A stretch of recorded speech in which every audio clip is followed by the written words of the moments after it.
Guys and welcome to Skynomics academy. My name is Sunil Kumar Yadav और आज हम लोग पब्लिक फाइनेंस के पार्ट नंबर 2 को डिस्कस करेंगे।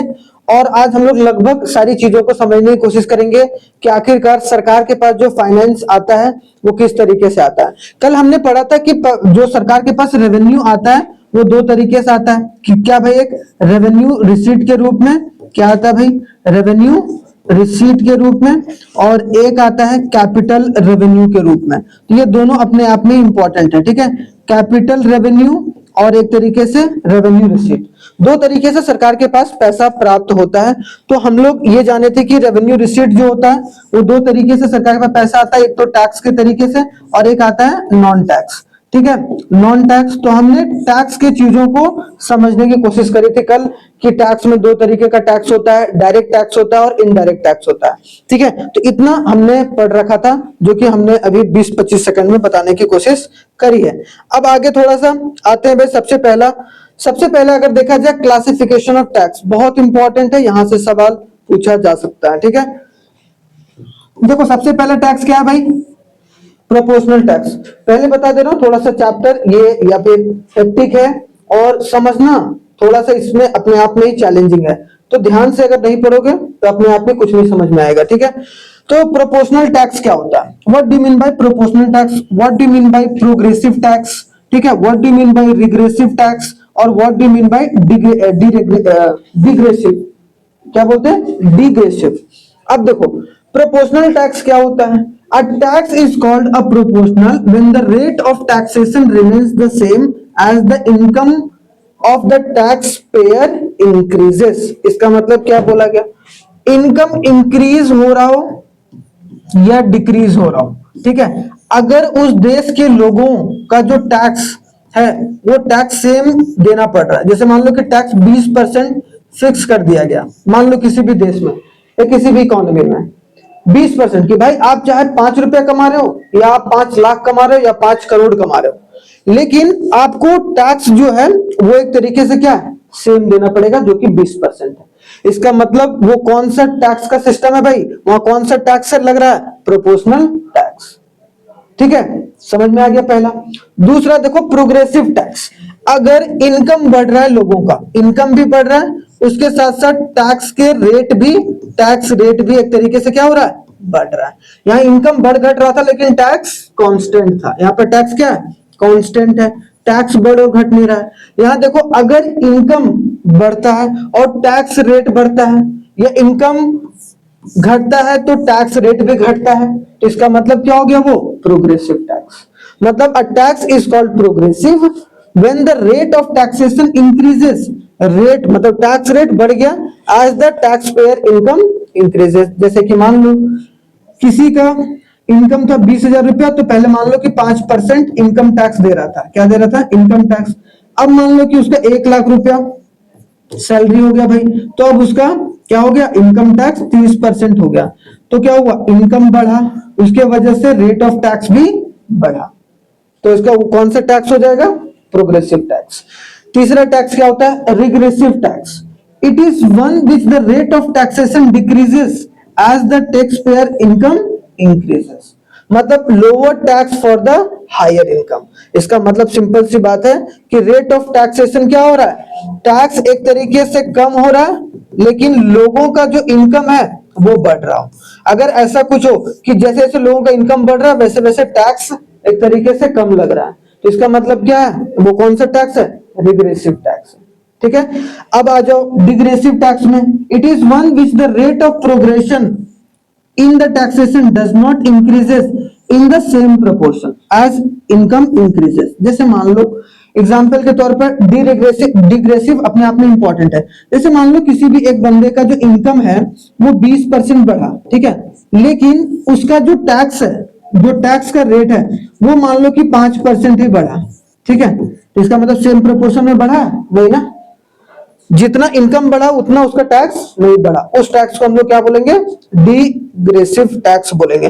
Rate of progression in the tax does not increase in the same proportion, एक ही जैसा नहीं बढ़ा, ठीक है, एक ही बढ़ा तो है लेकिन एक ही जैसा नहीं बढ़ा, कि इनकम ज्यादा चेंज किया लेकिन टैक्स रेट कम एक तरीके से लग रहा है, उतना तेजी से नहीं बढ़ रहा जिस हिसाब से उसका इनकम बढ़ रहा है।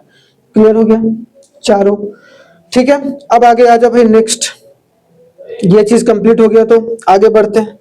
आगे अगर देखा जाए, देखो यहाँ पर एक डायग्राम है जो कि आपको पूछा जा सकता है, ठीक है। तो याद रखिएगा प्रोग्रेसिव टैक्स क्या हो गया भाई, देखो यहाँ पर इधर क्या हो गया, परसेंटेज ऑफ द टैक्स, मतलब percentage of income to be tax, मतलब जितना टैक्स रेट, इसको डायरेक्टली हम लोग बोल सकते हैं टैक्स रेट, इधर हम लोग क्या बोलेंगे, इनकम। ठीक है, जैसे ये पॉइंट प्रोग्रेसिव में दिखा रहा हूं आपको, प्रोग्रेसिव मान लो ये पॉइंट है, तो ये पॉइंट पर अब मान लो कि इनकम बढ़ गया, इनकम बढ़ गया तो टैक्स रेट भी क्या हो गया, बढ़ गया। तो इनकम बढ़ने पर टैक्स रेट बढ़ता है, उसको हम लोग क्या बोलते हैं, प्रोग्रेसिव टैक्स। आ गया। दूसरा है प्रोपोर्शनल टैक्स। टैक्स रेट क्या है, टैक्स रेट क्या है, टैक्स रेट सेम है चाहे आपका इनकम का लेवल कुछ भी है। देखो इनकम लेवल चाहे यहाँ है, यहाँ है, यहाँ है, यहाँ है, लेकिन टैक्स का रेट क्या है, सेम है। तो ये कौन सा हो गया, प्रोपोर्शनल टैक्स। रिग्रेसिव क्या हो गया, देखो यहाँ पर एक तरीके से कम हो गया। रिग्रेसिव में मैंने क्या बताया भाई, रिग्रेसिव टैक्स क्या होता है,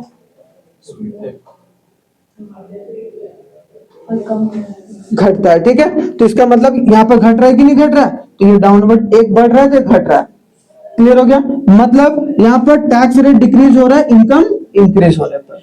ठीक है, तो ये बात याद रखना जो इंपॉर्टेंट है। क्लियर हो गया, यहाँ पर ये वाला जो इंपॉर्टेंट था। आगे देखो भाई, आगे देखो नॉन टैक्स, ये पूरा टैक्स का पार्ट कंप्लीट हो गया जैसे कि हमने पढ़ा था। ठीक है, अब उसके बाद आते हैं, दूसरा आता है नॉन टैक्स रेवेन्यू, क्योंकि हमने पढ़ा था भाई सरकार के पास जो रेवेन्यू रिसीट आता है, मतलब पहला हमने पढ़ा था ना रेवेन्यू रिसीट। तो रेवेन्यू रिसीट दो प्रकार के होते हैं भाई, हमने बताया अभी, एक होता है टैक्स और एक होता है नॉन टैक्स। ठीक है, टैक्स वाला पार्ट तो हमने पढ़ लिया भाई, है ना, प्रोग्रेसिव, रिग्रेसिव, डिग्रेसिव, और दो टैक्स और पढ़ा था, एक होता है डायरेक्ट टैक्स, एक होता है इनडायरेक्ट टैक्स। डायरेक्ट टैक्स क्या होता है भाई, इनकम टैक्स आपका डायरेक्ट टैक्स हो गया, और एक तरीके से इनडायरेक्ट टैक्स क्या हो गया, जीएसटी हो गया। ये सब सारी चीजें। और नॉन टैक्स अब हम लोग पढ़ेंगे जो रेवेन्यू रिसीट, और दूसरा मैंने अभी क्या बताया भाई, कैपिटल रेवेन्यू। कैपिटल रेवेन्यू अभी आगे पढ़ेंगे। ठीक है, इसीलिए मैंने एक ही वीडियो में इसको बताने की कोशिश करी है ताकि आपको चीजें समझ में आए। सरकार दो तरीके से पब्लिक फाइनेंस को लाती है। ठीक है, पहला रेवेन्यू रिसीट, उसमें दो तरीका होता है, फिर एक होता है कैपिटल रेवेन्यू जो आगे पढ़ेंगे। तो इसमें हमने टैक्स का पार्ट पढ़ रखा है, अब हम लोग नॉन टैक्स का पार्ट जो है वो पढ़ेंगे। तो नॉन टैक्स का मतलब those receipt which are received from the source other than the tax, जो टैक्स के अलावा जितने भी सरकार के पास पैसा रिसीव होता है उसको हम लोग नॉन टैक्स बोलते हैं। इसमें सबसे पहला आइटम आता है फीस। फीस आता है, आप मान लो कि लैंड की रजिस्ट्रेशन कराई आपने, जमीन आप कोर्ट में रजिस्ट्रेशन कराने जाते हो, उसमें आप फीस देते हो कि नहीं देते हो, कोर्ट फीस। तो इसका मतलब वो कौन सी हो गई भाई, वो नॉन टैक्स का पैसा हो गया जो कि आपको देना ही देना है। आप इससे मना कर सकते हैं क्या, नहीं ना।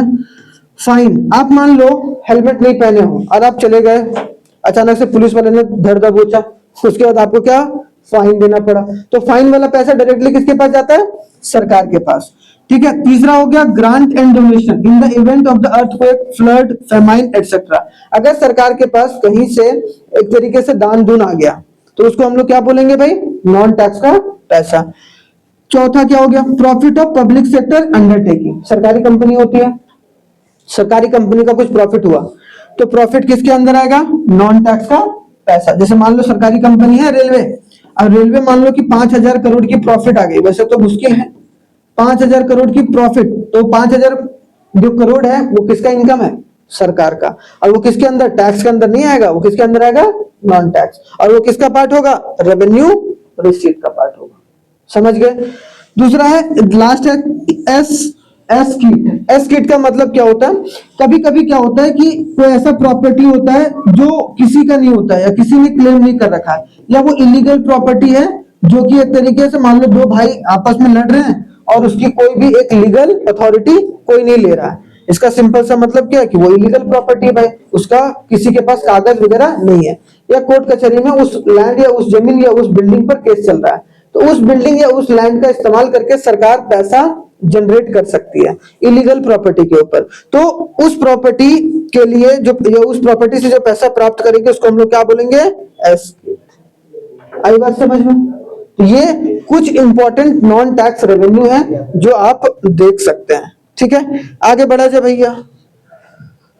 आगे देखो कॉन्सेप्ट ऑफ टैक्सेशन, जो टैक्सेशन का कॉन्सेप्ट है वो कैसे निकल के आया है। Impact of taxation it refers to the immediate burden of tax. अगर इम्पैक्ट ऑफ टैक्सेशन क्या है कि इमीडिएट बर्डन पड़ता है, तुरंत आपको देना पड़ता है भाई, आप उससे बच नहीं सकते हैं। इंसिडेंस ऑफ टैक्स का मतलब it is the settlement of tax burden on the final और अल्टीमेट टैक्स पेयर, जिसको देना है उस पर वो बर्डन डालना, उसको हम लोग क्या बोलेंगे, इंसिडेंस ऑफ टैक्सेशन। जिसे बोले ना कि मान लो कि इनकम टैक्स श्याम को देना है, तो Shyam is the incidence of taxation, क्योंकि उसी के ऊपर भार पड़ा है सरकार का। ठीक है, वर्टिकल शेयरिंग ऑफ टैक्स होता है। अब एक दोनों याद रखना है, ठीक है, हॉरिजॉन्टल शेयरिंग ऑफ टैक्स और एक तरीके से वर्टिकल। वर्टिकल का मतलब देखते हो कभी कभी जो सेंटर और स्टेट के बीच में जो टैक्स का डिस्ट्रीब्यूशन होता है, सेंटर और स्टेट के बीच में होता है ना टैक्स का डिस्ट्रीब्यूशन, तो ये क्या होता है, वर्टिकल होता है। देख रहे हो, ऊपर से नीचे, ऊपर केंद्र सरकार है, नीचे राज्य सरकार है, तो बहुत सारा पैसा केंद्र सरकार के पास राज्य मतलब सेंट्रल गवर्नमेंट के पास जाती है, वो स्टेट गवर्नमेंट को देती है। तो इसका मतलब आपस में जो शेयरिंग हो रहा है उसको हम लोग क्या बोलेंगे, वर्टिकल शेयरिंग ऑफ टैक्स। अगर स्टेट और जितनी भी सारी डिस्ट्रिक्ट है उनके बीच, मान लो एक स्टेट है उसके पास जो टैक्स कलेक्ट होके आ रहा है वो एक तरीके से हर एक डिस्ट्रिक्ट से होकर आ रहा है, तो उसको हम लोग क्या बोलेंगे, हॉरिजॉन्टल शेयरिंग ऑफ टैक्स। समझ गए? प्रोसीडिंग मतलब it refers to the system of sharing of financial resource among the states.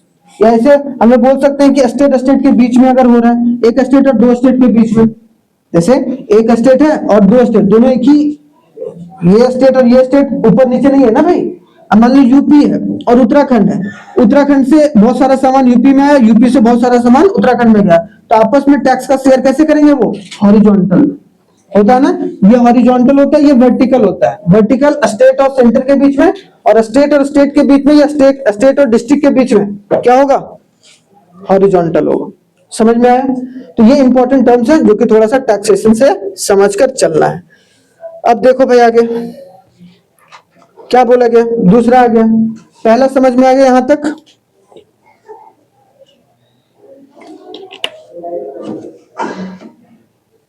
देखो अब आते हैं कैपिटल रेवेन्यू। तो हमारा हमने बोला भाई सरकार दो तरीके से पैसा को प्राप्त करती है। पहला हमने क्या, रेवेन्यू रिसीट। रेवेन्यू रिसीट हमारा कंप्लीट हो गया, अब तो रट जाना चाहिए, ये हमारा कंप्लीट हो गया। दूसरा कौन है, दूसरा है आपका capital revenue. Capital revenue it is the source of government revenue, सरकार के रेवेन्यू का मतलब सरकार के पास इनकम का एक स्रोत है, सोर्स है, which create a liability of the government and reduce the asset. इससे क्या होता है, अगर सरकार के पास कैपिटल रेवेन्यू आया है, इसका मतलब सरकार की एसेट में कमी हो सकती है, ठीक है, और ये लायबिलिटी को क्रिएट कर सकता है। लायबिलिटी का मतलब सरकार को फिर से उसको चुकाना है। तो वैसा सरकार के पास पैसा आना जिससे सरकार के एसेट में कमी आई है, या फिर सरकार की लायबिलिटी बढ़ी है, मतलब सरकार को देना है, इसका मतलब वो कौन सा रेवेन्यू हो गया, कैपिटल रेवेन्यू हो गया। ठीक है, हमने देखा था भाई रेवेन्यू रिसीट में ना तो एसेट कम हो रहा था, ना तो संपत्ति कम हो रहा था, और ना ही लायबिलिटी क्रिएट हो रहा था, है कि नहीं। सरकार ने टैक्स का पैसा लिया आपसे, सरकार आपको चुकाती है क्या, नहीं ना, सिंपल सी बात है। लेकिन यहां देखो इसके कंपोनेंट्स, बोरोविंग, सरकार ने कहीं से उधार लिया, WHO से या मान लो IMF से उधार लिया, तो उसको सरकार को चुकाना है कि नहीं चुकाना है फिर से, तो इसका मतलब वो कौन सा पैसा हो जाएगा, कैपिटल रेवेन्यू हो जाएगा। क्यों, क्योंकि उससे क्या हो रहा है, लायबिलिटी क्रिएट हो रहा है सरकार का, सरकार को वो पैसा वापस करना है उसे। ठीक है, दूसरा रिकवरी ऑफ लोन्स, अगर recovery of loan from the state government और the public sector undertaking and the foreign government, इससे भी एक तरीके से क्या होता है, कैपिटल रेवेन्यू के अंदर आता है। तीसरा है डिसइन्वेस्टमेंट। याद रखना, अगर सरकार अपनी कंपनी का, सरकारी कंपनी का कुछ हिस्सा बेच देती है, मान लो कि LIC सरकारी कंपनी है भाई, अब LIC का 10% बेचकर सरकार ने ये 10% मान लो कि HDFC को बेच दिया, ठीक है, और उसके HDFC से वो 100 करोड़ रुपया ले लिया, मतलब जो 100 करोड़ सरकार के पास आया पैसा, वो कौन सा पैसा है, कैपिटल रेवेन्यू। तो डिसइन्वेस्टमेंट, ठीक है, मतलब the process of selling of the shares of public sector enterprises of the government to the private sector. अगर सरकारी कंपनी प्राइवेट सेक्टर को एक तरीके से अपनी कंपनी का कुछ हिस्सा बेच देती है, तो हम लोग उसको क्या बोलते हैं, डिसइन्वेस्टमेंट। दो तरीके का डिसइन्वेस्टमेंट होता है भाई, याद रखना। एक तो होता है माइनॉरिटी सेल, एक होता है स्ट्रेटेजिक सेल। माइनॉरिटी मतलब कि भाई, मतलब ना पूरा परसेंट नहीं, मतलब सरकार ने 100% सरकार के पास था, सरकार ने उसका 24% बेच दिया, मतलब ज्यादातर हिस्सा अपने पास रखा कंपनी का। अगर मान लो इस 100% का मान लो कि 50% से अधिक बेच दे, तो इसका मतलब वो क्या हो जाएगा, स्ट्रेटेजिक सेल। अगर माइनॉरिटी सेल कब होगा, जब सरकार ने 50% से कम का कंपनी शेयर को सेल करा है, या कंपनी के जो पार्ट को सेल करा है। अगर 50% से ज्यादा पार्ट को सेल कर दिया, दैट इज कॉल्ड द, मतलब स्मॉल पोर्शन सेल कर रहा है, majority sale of the disinvestment. And majority sale क्या होगा भाई, आपका स्ट्रेटेजिक सेल के अंदर आएगा। समझ में आया यहां तक? तो ये सब सारे किसके पार्ट है, कैपिटल रेवेन्यू के। आ जाओ भाई आगे, आगे आ जाते हैं अब नेक्स्ट टॉपिक के ऊपर। तो हमारा ये दोनों टॉपिक कंप्लीट हो गया। अब नेक्स्ट टॉपिक थोड़ा सा क्या आता है भाई, पब्लिक एक्सपेंडिचर। हमने तो रेवेन्यू के बारे में जान लिया, सरकार के पास पैसा कहां से आ रहा है। अब सरकार खर्च भी तो करती है कि नहीं करती है? सरकार दोनों काम करती है भाई, सरकार पैसा प्राप्त भी करती है, सरकार खर्च भी करती है। तो पब्लिक डेट के बारे में, फिर सरकार के पास कर्ज भी हो जाता है, फिर सरकार कभी कभी घाटे में चली जाती है तो उसको भी फाइनेंस करती है। तो डेफिसिट फाइनेंसिंग का मतलब घाटा, ठीक है, घाटे को फाइनेंस करना। तो सबसे पहले हम लोग समझेंगे public expenditure. It refers to the government expenditure. सरकार जितना भी खर्चा करती है उसको हम लोग क्या बोलते हैं, पब्लिक एक्सपेंडिचर। मतलब the expenditure incurred by the public authority like the central, state और local government to satisfy the collective need of the people, है ना। खर्चा करती है ना सरकार, चाहे वो सेंट्रल गवर्नमेंट हो, चाहे वो स्टेट गवर्नमेंट हो, चाहे वो आपका लोकल गवर्नमेंट हो। अगर तीनों लेवल पर खर्चा जो है वो किया जा रहा है, तो तीनों तो हमारा ही पैसा खर्च किया जा रहा है ना, तो पब्लिक एक्सपेंडिचर हो गया। वो सारे खर्चों को अगर जोड़ दिया जाए तो वो क्या हो गया, पब्लिक एक्सपेंडिचर। समझ में आया? यहाँ पर जो सरकार खर्च करती है, चाहे सरकार वो स्टेट का हो, चाहे सरकार सेंटर का हो, चाहे सरकार लोकल लेवल का हो, तो उसको हम लोग पब्लिक एक्सपेंडिचर बोलकर चलेंगे। समझ में आया भैया यहां तक? आगे आ जाओ नेक्स्ट। आखिरकार नीड क्यों पड़ती है, सरकार पब्लिक एक्सपेंडिचर करती क्यों है? उसकी भी तो कोई जरूरत होती होगी। ऐसा थोड़ा कि सरकार क्या पैसा आ रहा है खर्चा ना करे, सरकार अपने मजे से जीवन को जी रहा है, ऐसा तो काम नहीं कर सकता।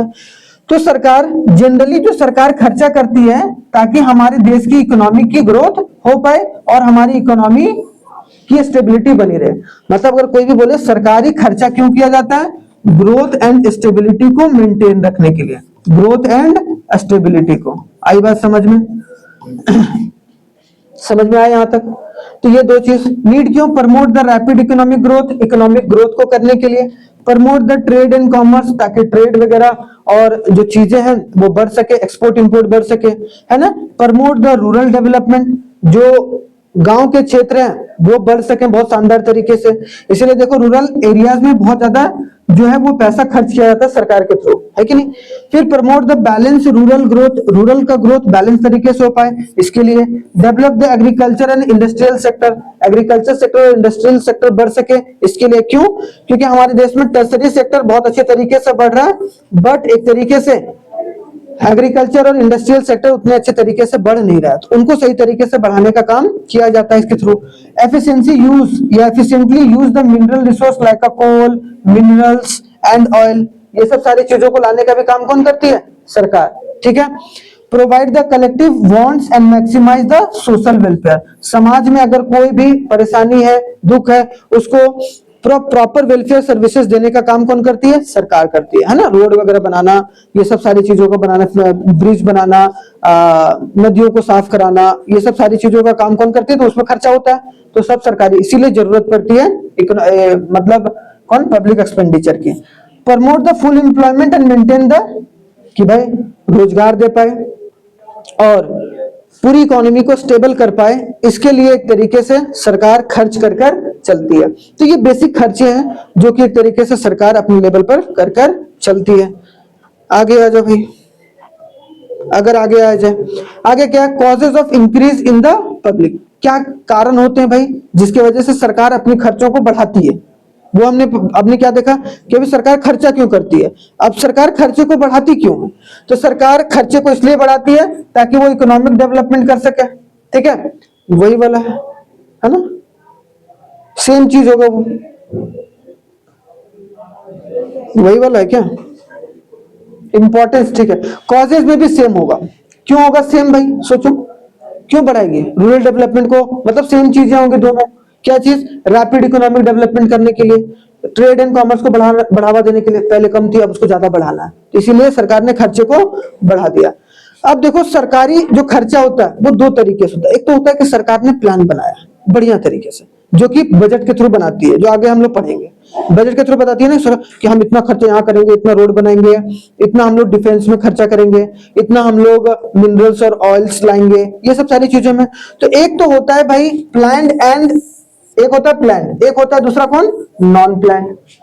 जैसे नॉन प्लान तरीका कौन हो गया, सोचो कोविड-19 आ गया, अचानक से कोविड आ गया, या फिर कहीं पर मान लो कि सुनामी आ गया, ठीक है, सुनामी वगैरह आ गया, या फिर अर्थक्वेक आ गया, उससे बहुत सारी जो है वो एक तरीके से क्या हो गया, चीजें नष्ट हो गई। तो उसमें सरकार ज्यादा खर्चा करके चलती है कि नहीं करती। इसका मतलब क्या हो गया कि वो नॉन प्लान है, वो प्लान तरीके से नहीं था। लेकिन प्लान तरीके जैसे कि मान लो कि सरकार ने प्लान करा था कि हम लोग डिफेंस में इतना एक्सपेंडिचर करेंगे, ठीक है, सरकारी, या फिर एजुकेशन में इतना खर्च करेंगे। वैसे जनरली एजुकेशन वगैरह पर किया जाता है, वो डेवलपमेंट पर किया जाता है, ठीक है। और जैसे कि मान लो डेवलपमेंट क्या होगा भाई, जैसे एजुकेशन पर, हेल्थ पर, इस पर खर्चा किया जा रहा है, तो वो कौन सा खर्चा हो गया, डेवलपमेंट खर्चा। नॉन डेवलपमेंट खर्चा कैसे हो गया, जैसे कि मान लो एक्सपेंडिचर ऑन डिफेंस। अगर मान लो गोला बारूद सरकार खरीद रही है तो उससे क्या हो रहा है, सरकार को मतलब लोगों को कुछ फायदा हो रहा है क्या, नहीं ना। उससे तो एक तरीके से हम अपनी सिक्योरिटी के लिए कर रहे हैं, वो अच्छी बात है, लेकिन उससे कोई डेवलपमेंट हो रहा है, नहीं हो रहा है। जैसे रोड बनाना, ये सब सारी चीजों को करना, वो सब क्या हो जाएगा भाई, यहाँ पर डिफेंस वाला ना आके मान लो कि प्लान में क्या होगा, सैलरी देना, ठीक है, सैलरी देना, स्कॉलरशिप देना, ठीक है, ये सब सारे किसके पार्ट आ जाएंगे, प्लान। डेवलपमेंट का मतलब जैसे हमारे देश में कुछ डेवलपमेंट हो रहा है, जैसे कहीं एम्स का हॉस्पिटल खुला है, ठीक है, उससे डेवलपमेंट हो रहा है। कहीं पर सरकारी स्कूल की व्यवस्था ठीक की गई है, उसमें कहीं रोड्स वगैरह बनाए गए हैं, ब्रिज वगैरह बनाए गए हैं, पोर्ट वगैरह बनाए गए हैं, तो वो सब सारी चीजों से क्या होता है, डेवलपमेंट होता है हमारे देश का, है कि नहीं। तो ये बात, तो दो तरीके का, एक तो होता है प्लान्ड और नॉन प्लान्ड, एक होता है डेवलपमेंट और नॉन डेवलपमेंट। तो ये बात याद रखना है जो कि इंपॉर्टेंट है। आगे अगर देखो इफेक्ट ऑफ पब्लिक एक्सपेंडिचर क्या होता है, पब्लिक एक्सपेंडिचर का इफेक्ट क्या देखने को मिलेगा। पब्लिक एक्सपेंडिचर का effect on production, on economic growth. सरकार जब खर्चा करती है, public expenditure on education, medical services, sanitation, साफ सफाई, वॉशरूम वगैरह सही तरीके से है कि नहीं, कहाँ कहाँ पर है, देखते हो हर एक, जैसे कोई पार्क है, पार्क के आगे जो है वहां पर सैनिटेशन की फैसिलिटी है, ठीक है। Cheap housing facility increases the productive efficiency of the people in the large and which leads to increase in the production and income of the people. उससे क्या होता है, हमारे देश में ये सब सारी फैसिलिटी देने से लोग जो है ज्यादा स्वस्थ रहते हैं और लोग अच्छे तरीके से काम कर पाएंगे, तो लोगों का इनकम भी एक तरीके से बढ़ेगा। और लोगों का इनकम कब बढ़ेगा, जब हमारे देश में प्रोडक्शन लेवल बढ़ेगा।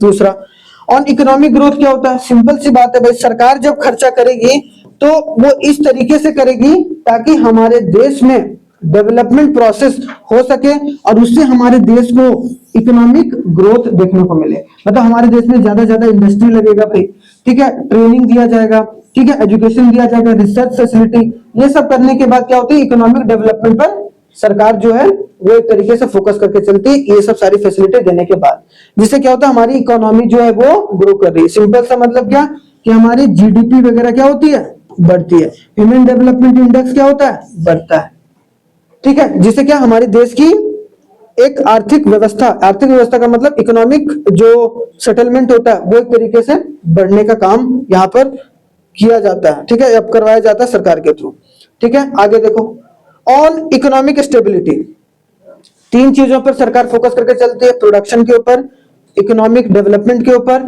और एक इकोनॉमिक ग्रोथ या डेवलपमेंट या stability.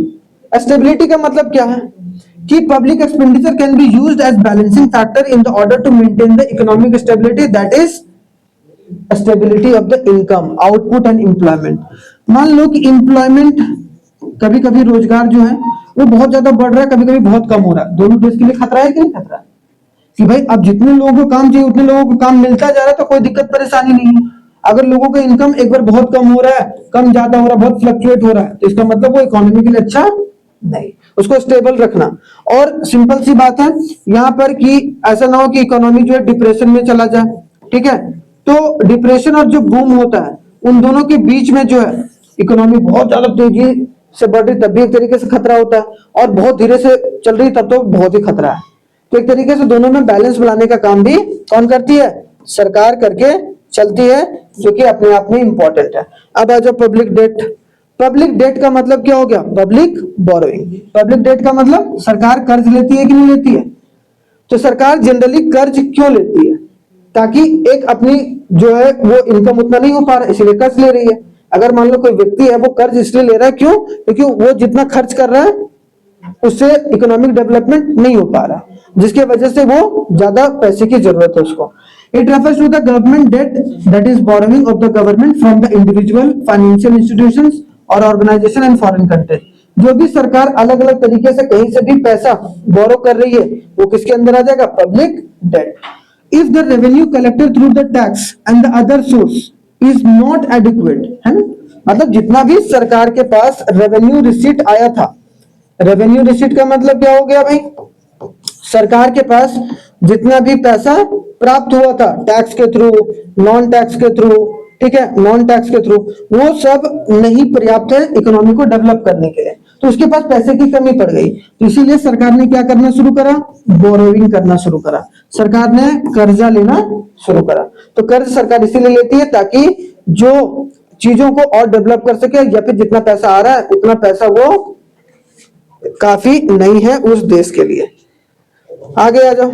Y public debt. Public जो डेट होता है वो क्या होता है वो समझो। पब्लिक डेट का मतलब क्या होता है? वाई पब्लिक डेट, कर्ज क्यों लिया जाता है? कर्ज क्यों लिया जाता है? पहला, to meet the budget expenditure. सरकार ने बजट में बोला था कि भाई 200 करोड़ हमारा इनकम आएगा और हम लोग 200 करोड़ खर्च करेंगे, लेकिन खर्चा क्या हो गया? अचानक से बढ़ गया। अब खर्चा बढ़ गया तो वो खर्चा को बढ़ गया भाई, वो पैसा कहीं ना कहीं से आना है, तो वो क्या करेगी? सरकार कर्ज लेगी। To finance the development plan. सरकार को डेवलपमेंट तेजी से करनी है तो थोड़ा सा पैसे की कमी है तो सरकार ने कर्जा ले लिया, ठीक है। To check the recession. Recession मतलब एक तरीके से कभी भी मंदी वगैरह की सिचुएशन आ जाती है तो उसमें एक तरीके से आपको देखने को मिलेगा कि वहां पैसे की जरूरत पड़ जाती है सरकार को ताकि वो डिमांड को बढ़ा पाए, ठीक है। टू मीट जैसे अनसीन कोई एक्सपेंस हो गया, अचानक से खर्चा आ गया, कोविड-19 वगैरह हो गया था, उसमें सरकार ने कर्जा वगैरह बहुत लिया था भाई। To finance the expenditure of public enterprises. कोई सरकारी कंपनी थी वो डूब गई, अब वो सही तरीके से काम नहीं करे तो सरकार ने फिर कर्जा लिया भाई ताकि वो चीजों को आगे बढ़ा पाए। डिफेंस के खर्चा के लिए।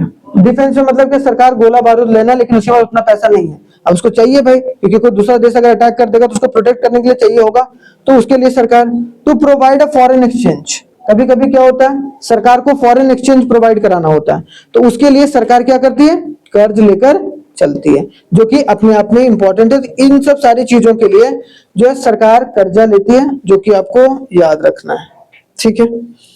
आगे देखो भाई, पहला कि method of debt redemption. Debt redemption का मतलब क्या होता है? डेट पेमेंट की क्या क्या तरीका होता है सरकार जो कर्जा लेती है उसका पेमेंट करने का। तो शुरुआत में क्या सरकार ने बोला भाई मेरे पास ना हो पाएगा, मैं नहीं देता, मेरे पास है ही नहीं, मैं कहां से दूं? रिफ्यूज कर दिया, तो उसको हम लोग क्या बोलेंगे? Debt refusal. It is called the repudiation of the debt. When the government repudiates the public debt it does not recognise its obligation to pay the loan. क्या अब मेरे से नहीं हो पाएगा, हमारे पास उतना पैसा ही नहीं है, हम कहां से देंगे भाई? तो एक तरीके से सरकार ने क्या कर दिया? बोला भाई रिफ्यूज कर दिया। तो सरकार एक ये काम कर सकती है क्या, जैसे बहुत सारे लोग होते हैं ना हमारे देश में, तो लोन ले लिया, अब भाई उसकी कंपनी क्या हो गई?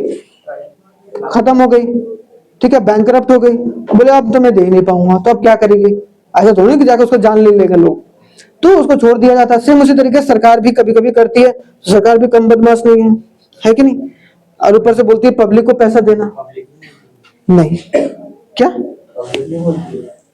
पब्लिक बोलती है? जो पढ़े लिखे जो जान रहे हैं वो देखो जाके मीडिया में कितना बोलते हैं, ठीक है, अगर ऐसा करती है सरकार तो।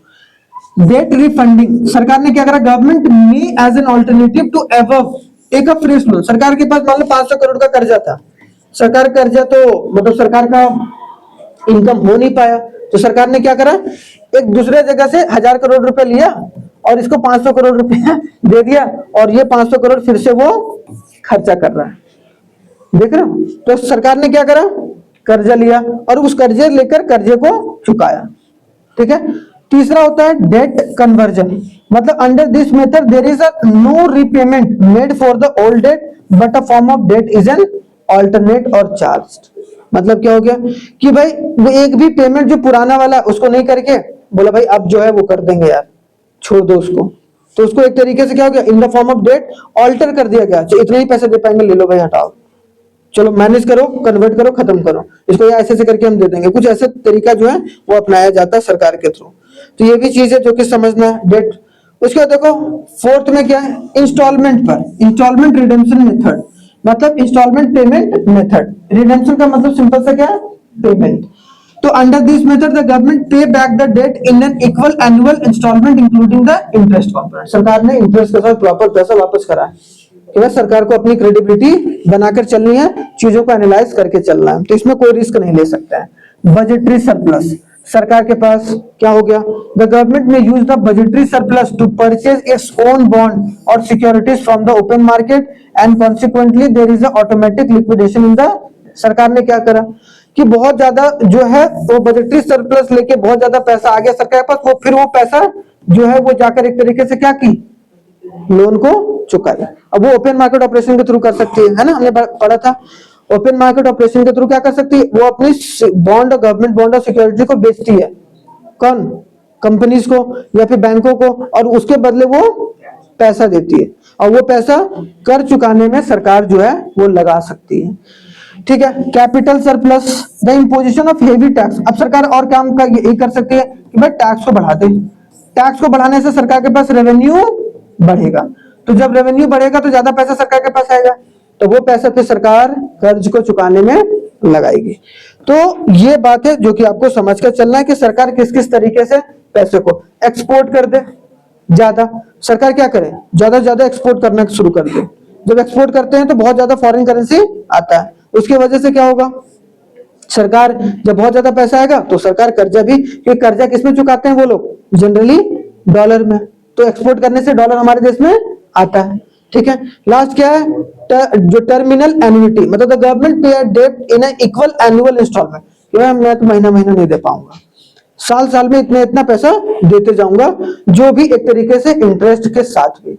अब आते हैं भाई डेफिसिट फाइनेंसिंग, डेफिसिट को फाइनेंस करने के लिए क्या किया जाता है, तो अगर बोला जाए व्हेन द गवर्नमेंट, डेफिसिट का मतलब क्या हो गया भाई, घाटा, वो तो हो गया कर्जा को फाइनेंस, ये हो गया अगर घाटा हो जाता सरकार का, वो तो क्या होगा, जब सरकार ने कर्जा लिया तब कैसे किया, अब सरकार को अगर घाटा हो गया, तो सरकार को घाटा हो गया तो when central bank expenditure exceeds, जब सरकार जो है वो खर्चा बढ़ गया और उसका जो इनकम है वो एक तरीके से कम हो गया, तो एक काम ये कर सकती है कि या तो वो उधार लेके क्या करे, अपने घाटे को कम करे, पहला तरीका तो ये होता है, क्या बोला गया था, central government expenditure exceeds the government revenue and the government is unable to reduce this expenditure then the borrowing from the central bank, तो वो आरबीआई वगैरह से बोरो कर डेफिसिट को फाइनेंस करने का काम करती है। This is done by selling the security bill, जैसे कि टी बिल वगैरह बेचकर, ठीक है, central bank which create a new currency, या फिर बोलेगा भाई नया करेंसी छापो, ताकि एक तरीके से जो हमारा घाटा है वो एक तरीके से कम हो पाए। This is called the deficit financing, इसको बोलते हैं घाटे को कम करने के लिए जो हम फाइनेंस का तरीका अपनाते हैं उसको हम लोग डेफिसिट फाइनेंसिंग बोलकर चलते हैं, ठीक है, या फिर हम लोग उसको बोलते हैं monetisation of the budget deficit. दोनों deficit financing and monetisation of budget deficit is the same, कि घाटे को जो फाइनेंस किया जाता है that is called the deficit financing, क्योंकि डेफिसिट का मतलब ही होता है, क्या होता है, घाटा, ठीक है। आगे देखो भाई इफेक्ट क्या होता है डेफिसिट फाइनेंसिंग का, डेफिसिट फाइनेंसिंग का इफेक्ट क्या देखने को मिलेगा, पहली बात अगर डेफिसिट हो गया भाई तो डेफिसिट क्या होगा, inflammatory rise in the price, मतलब क्या होगा, प्राइस जो है बढ़ जाएगा जिसकी वजह से इन्फ्लेशन इकोनॉमी में आ जाएगा। दूसरा है फोर्स्ड सेविंग, लोग जो है वो खर्चा करना कम कर देंगे और बचाना शुरू कर देंगे, मतलब इन्वेस्ट करने से बचेंगे।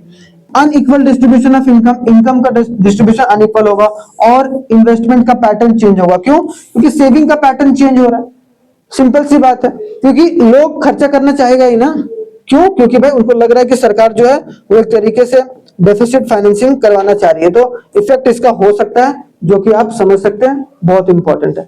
तो यहां पर आपका कंप्लीट होता है कौन सा, पब्लिक फाइनेंस का दूसरा पार्ट। कल जो होगा वो गवर्नमेंट इसी का पार्ट है, लेकिन गवर्नमेंट बजट को थोड़ा सा हम लोग डिस्क्राइब करेंगे। कल गवर्नमेंट बजट जो होगा वो पूरा कंप्लीट होगा। ठीक है, थैंक यू वेरी मच, जय हिंद, मिलते हैं नेक्स्ट क्लास में, तब तक आप लोग अपना बहुत बहुत ख्याल रखिएगा, धन्यवाद।